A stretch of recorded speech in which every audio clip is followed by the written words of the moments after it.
right. I am Alyssa Woodward. I'm one of the high school counselors. I have the last half of the alphabet, so letters L through Z. And the other high school counselor is Alexa Nichols, and she is the first half of the alphabet, letters A through K. We also have a college and career counselor. She knows everything and anything about college and career. She is a great resource. She was not able to make it here with us tonight, but she's a great resource if you ever need her. We'll also be hearing from Jessica Connolly tonight. She's our new career discovery coordinator. She handles everything with our career program. So CareerWise, P-Tech, if you've heard of those yet, internships, apprenticeships, we'll get into a little more of that later. And we do have a lovely counseling assistant. Her name is Julie Fletcher, and she is here to help keep us organized and forward questions to us throughout the year. Yeah. Most all of your questions and lots of information is housed on the STEM website. We have our own separate high school page, as well as our student support team page. Us counselors, including the career discovery coordinator, as well as the college and career counselor, all of us together make the student support team, and we have our separate page for that as well. That houses a lot of good information and can help answer all of your questions. We have an academic planning guide that we put out every year. This includes all of the classes that we offer, as well as course descriptions. The one on our website right now is the one for this coming year, so next year, not this current year. We'll also go over some ICAP stuff if you haven't heard of that yet. It stands for Individual Career and Academic Planning. If you're new to STEM and have not heard of this, we started in 7th grade at STEM, but it's kind of a middle school and high school wide program that helps students prepare for life after high school. So we do things like career assessments, personality assessments, college and major searches, resume building, things like that. And that is a graduation requirement. So some things we'll go over tonight: courses, college and career planning, block scheduling. We do run on a block schedule here at STEM. What teachers expect out of high school students, developmental skills for students, how you earn credits, as well as how that goes towards your GPA, graduation requirements and extracurriculars we offer here at STEM, and preparing for life after high school. All right, credits. So as opposed to middle school and high school, all of your classes count as credit, and you get a half a credit for every semester class that you take. If it's a year-long class, it'll end up being a full credit at the end of the year for one class.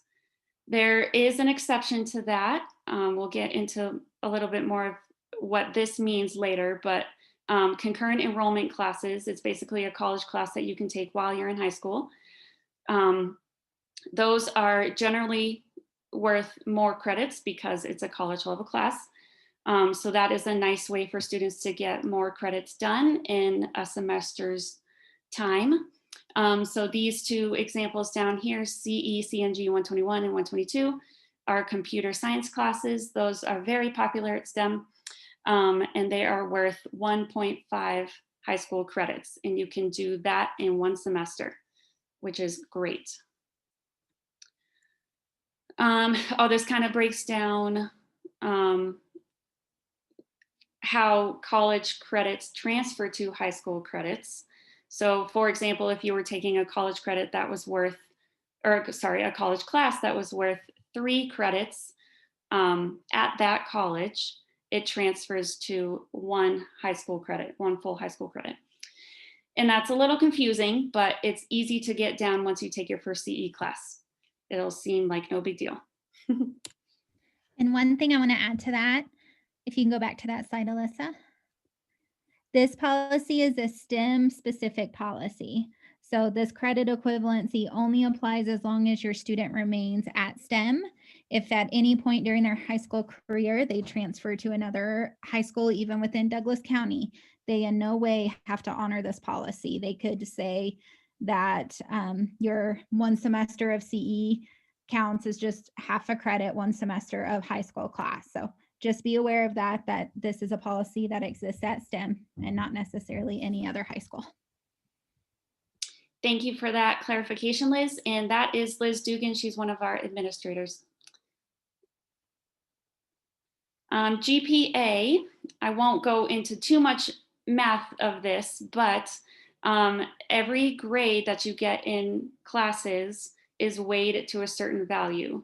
And then you can kind of average those values to get your end GPA, either at the end of the year or the end of your high school career. And your GPA is used as like a common value, a common symbol as to how well you did in high school. So as you see, an A is worth 4, B is worth 3, so on and so forth. We do weight here at STEM. So if you take an AP or CE class, concurrent enrollment, those are college level classes. So they are worth a little bit more than a regular high school class. So an A is worth 5 points instead of 4. So because of this, a lot of students end up graduating with more than a 4.0, higher than a 4.0. And again, weighted classes are only AP and CE classes. Just a little background on these. AP is year long, and you take an AP test at the end of the year. Depending on your score on that test, determines whether the college that you choose will accept that credit or not. It's usually a score of a 3 to a 5. And AP is more nationally accepted credits. Concurrent enrollment, these classes sometimes have issues transferring to out-of-state colleges. So if you're planning on staying in state, I would focus on CE classes. And credit transferring is based off of the grade you get in the class overall. You don't take a big test at the end. Thank you. I'm going to jump in here. I see a question already, but I think Ms. Dugan will answer that for us. So let's talk a little bit about how you get to graduation, because that's what high school is all about. Ms. Woodward, you can go ahead and skip this one. Sorry. Perfect. So this table here is also in our academic planning guide. Actually, a lot of the stuff we go over tonight will be in the academic planning guide as well as this presentation. It's kind of your little planning guide, I guess, to really reference anything, any policy at high school. So you'll hear us reference that quite a bit. Your minimum high school graduations at STEM are going to get you to where you need to be across Colorado. And you'll see this here, the Colorado Higher Education Admissions recommendation. That's really what colleges are looking for when it comes to admission. So some of these you're going to see are the same, and some of these are going to be a little bit higher. In English, you'll have 4 credits for 4 years. Math, you'll have 4 years. Science, you'll have 3. Social studies at STEM, you'll have 3.5. Your world language, which must be the same world language, you'll have 2 credits. STEM electives, 3. And this is where you'll kind of see a bit of a difference with the STEM scholar graduation, which is just a distinction when you graduate. You'll have 7 instead of 3 STEM electives. Fine arts and physical education, both at 1 credit. And then your general electives differ just a little bit from 2.5 to 4.5 for STEM scholar. Go ahead.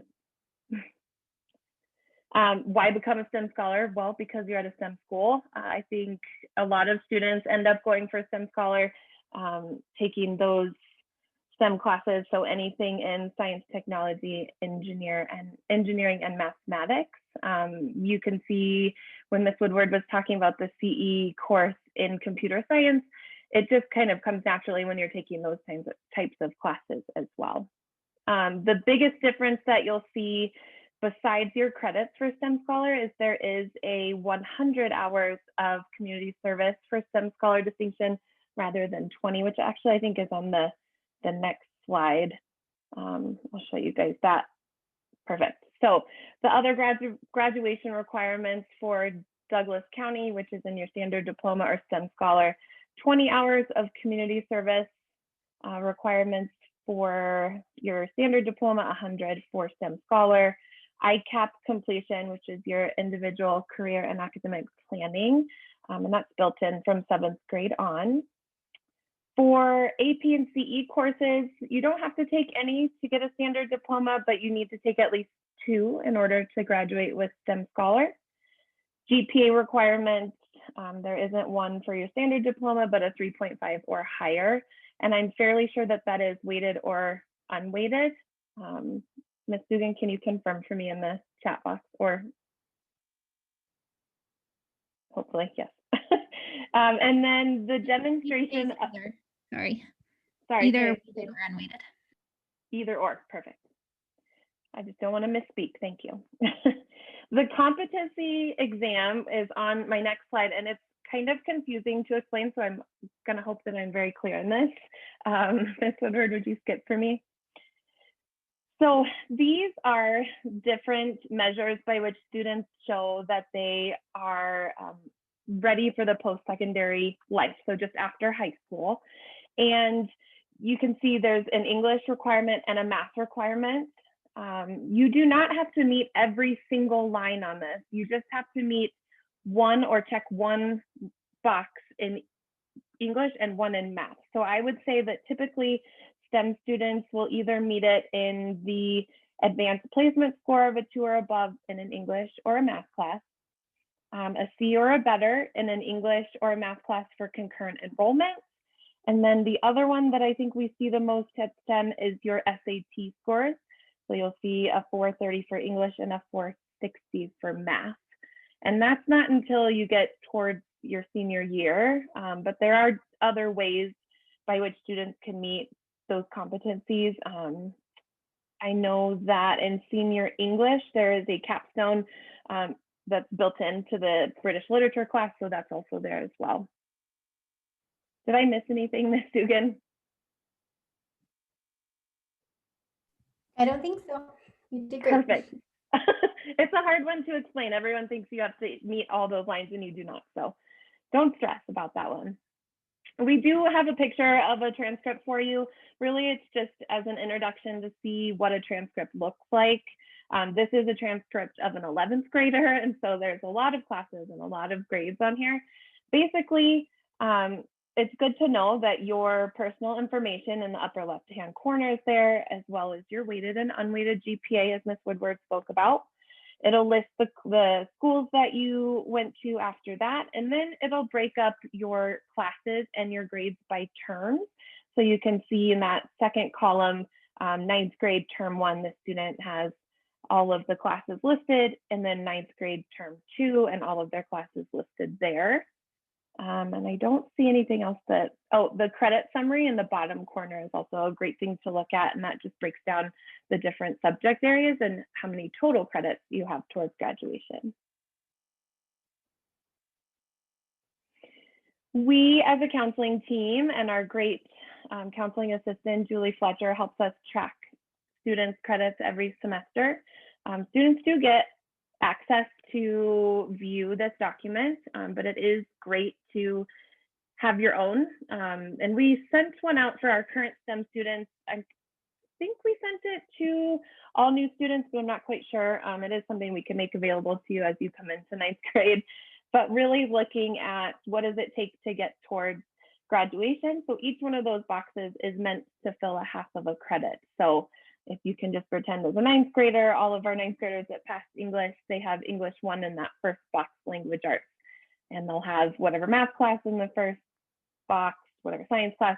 So that is just a running document we keep to make sure that your student or you are on track towards graduation. Okay, so now we got all the nitty gritty out of the way, the scary stuff, the credit stuff for high school, but just a typical high school day, it looks pretty similar if you're a current student, middle school student, student, looks very similar. We are on a block schedule, meaning we have blue and gold days. So your blue days are your 2, 4, 6, and 8. Your gold days are your odds, so your 3, 5, 7, and 9 classes. And then your Friday switches every other week.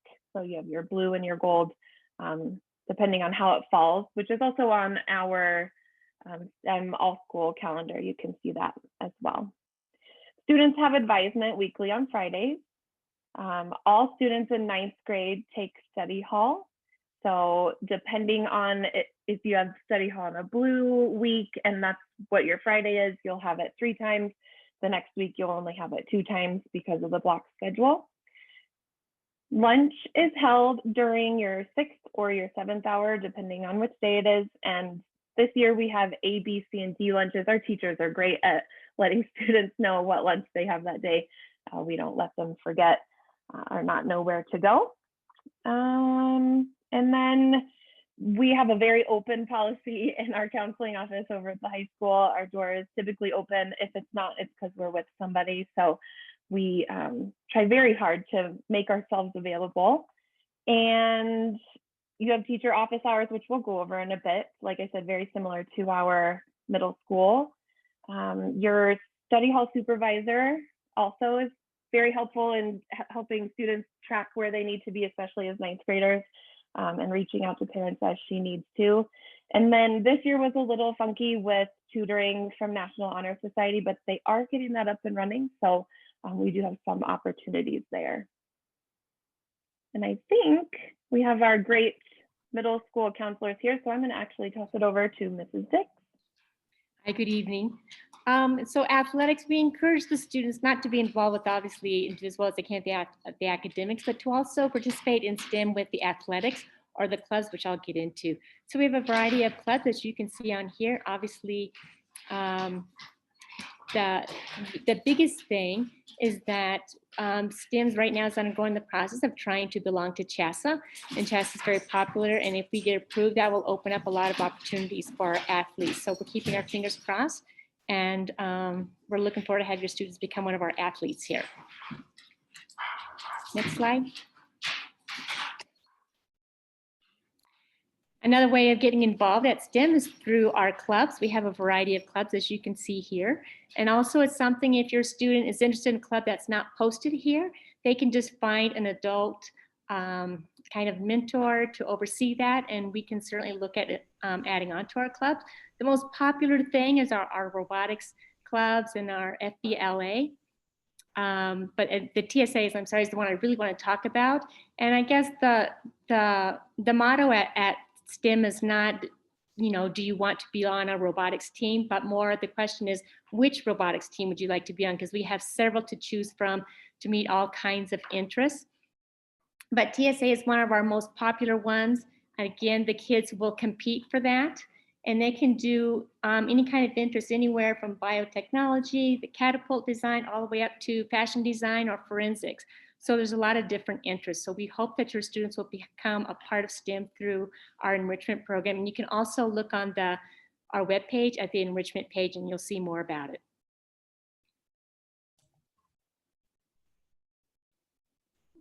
This goes to somebody else. Yes, that's me. So I'm Jessica Connolly. I'm the Career Discovery Coordinator. So at STEM, we have several different programs in high school. We have concurrent and dual enrollment, which allows high school students to enroll in college level courses while still in high school. STEM will pay for all or some of the tuition for those classes. Most of our students attend Arapahoe Community College or the University of Colorado, Denver. We have 3 CE/DE tracks. Students can choose to stay at STEM and take 1 or 2 college classes. They can choose to take 1 or 2 classes off campus and the rest at STEM, or as an upperclassman, they can take all of their classes at the college. Our Career Discovery program is the first of its kind for high school students in Colorado. The program offers students different options to explore STEM fields in real-world settings. The Career Mentorship Program is for students in grades 10 through 12. Students are matched with a mentor in their fields of interest. Through the academic year, students will spend approximately 20 to 30 hours with their mentors, shadowing in the workplace. Internships are for students in grades 11 and 12. STEM School Highlands Ranch offers the opportunity for students to obtain general elective credits by participating in an approved internship experience that aligns with the student's career aspirations. Recently, we've had students who have interned with Lockheed Martin, Frontier Airlines, Visa, Panther, Centura Health, and at STEM. We also work closely with CareerWise Colorado. Students in grades 11 and 12 can be placed in paid apprenticeships with industry leaders in 4 fields: financial services, business operations, advanced manufacturing, and computers. The program requires a 3-year commitment. PTech, Pathways in Technology Early College High Schools, allows students to begin in grades 9 and continue for up to 6 years to graduate with a high school diploma and an industry-recognized associate's degree, in addition to gaining relevant workplace skills and valuable internships.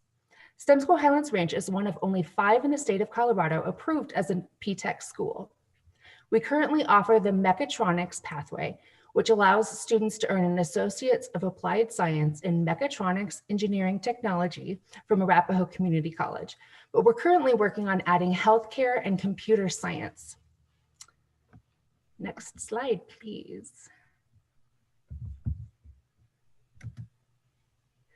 STEM can help you prepare for a college, a community college, a 4-year college, a tech school, military, or they can help you go straight into the workforce with an apprenticeship or with the associate's degree you can earn while attending high school.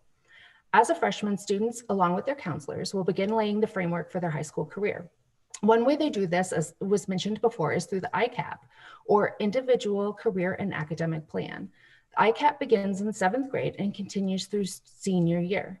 Students will do things like develop a career interest profile, explore their strengths, and take a college match quiz. Also, Ms. Lytle, our college counselor, is a great resource for getting ready for life after high school. She'll send out a PPP, a post-secondary planning packet, at the end of the student's junior year. In your PPP, you'll let her know your goals, plans, and aspirations for after high school.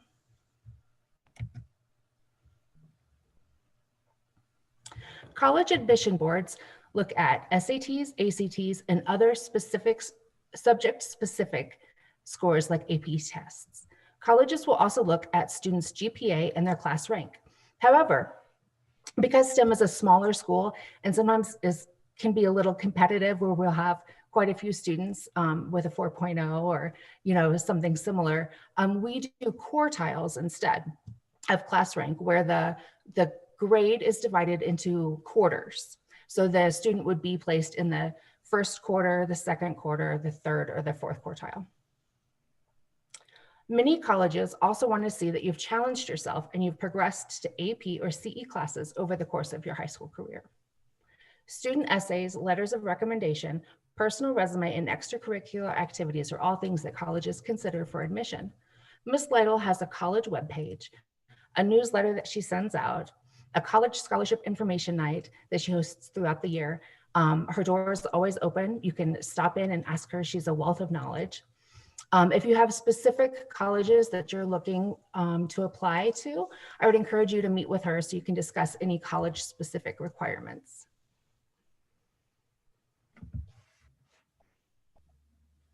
Okay, so next we just want to talk to you about creating those good habits for success. Many of you are already doing these things, but we definitely want to make sure you continue doing that. So we always want to make sure that our students are always prepared, on time, and ready to learn. We want to make sure you're checking your grades and your assignments on Canvas regularly. And this is something that parents can do as well to help keep their students on task, particularly during their freshman year, to get them into creating those good habits. We want to make sure that you're talking to your teachers regularly and keeping those lines of communication open, advocating for yourself, asking for help when you need it, whether it's face-to-face, whether it's via email, whether it's during office hours, always asking for help when you need it. As a high schooler, you'll start keeping track of your credits. You want to make sure you are on track to graduate. So making sure that you have the right amount of credits that you need every year to meet your graduation requirements. If you didn't do well on an assignment, didn't do well on a quiz, test, or even in a class at the end of a semester, always making sure that you find out what you can do to improve and to make up that class or to make up that grade. Attending office hours, as I mentioned before, really important. This is a really good time for you to get some questions answered, things clarified, you asking teachers for some support on something you're not clear on, but it's also a great way to maintain those relationships with your teachers, especially right now, hopefully not next year, but right now during this virtual learning period. Of course, we want our students to always be engaged, complete your assignments on time, and to turn them in on time to make sure you do not fall behind. Taking care of yourself. So again, advocating for yourself, taking breaks when you need it. Talking with your teachers, utilizing your counselors as a resource. We're here to support you in any way that we can. So please make sure you utilize us. And you're talking with your counselor about anything, any tips, tricks for virtual learning, time management, study skills, organization, anything you need, we're here to support you with.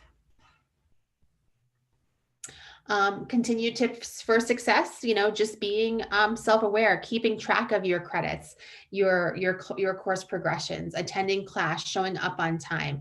Again, reaching out to your teachers, advocating for yourself, asking for help when you need it, making sure you're getting your work done each day, using your problem-solving skills in your ability to plan ahead, using planners, reminders through Canvas, reminders on your phone, checking Canvas daily, all those sorts of things. Again, just to make sure that you are doing what needs to be done to stay on top of your assignments and to make sure you're learning. We do use Canvas. Canvas is our online, can't think of the word, but that's where your teachers and you will use to assign and turn in your assignments online. Again, you should access this daily to help you organize and prioritize your classes and make sure you are meeting those deadlines. We do have tutorials for both students and parents on our website, so we would definitely encourage you to watch those tutorials and of course, reach out with any questions or concerns. Again, we keep mentioning our website is chock full of information, so please make sure you utilize our website. If you have any questions or concerns, if you had a question that you put in the chat box that maybe wasn't answered, or if you have a question that comes up later on today, tomorrow, next week, please reach out. You can reach out to Mrs. Nichols or Mrs. Woodward, and they are fabulous and fantastic and will answer your questions as soon as possible. And this is going to be recorded, and this is going to be on our website, as the presentation will be on the website as well. So thank you guys for joining us, and we hope you have a great night.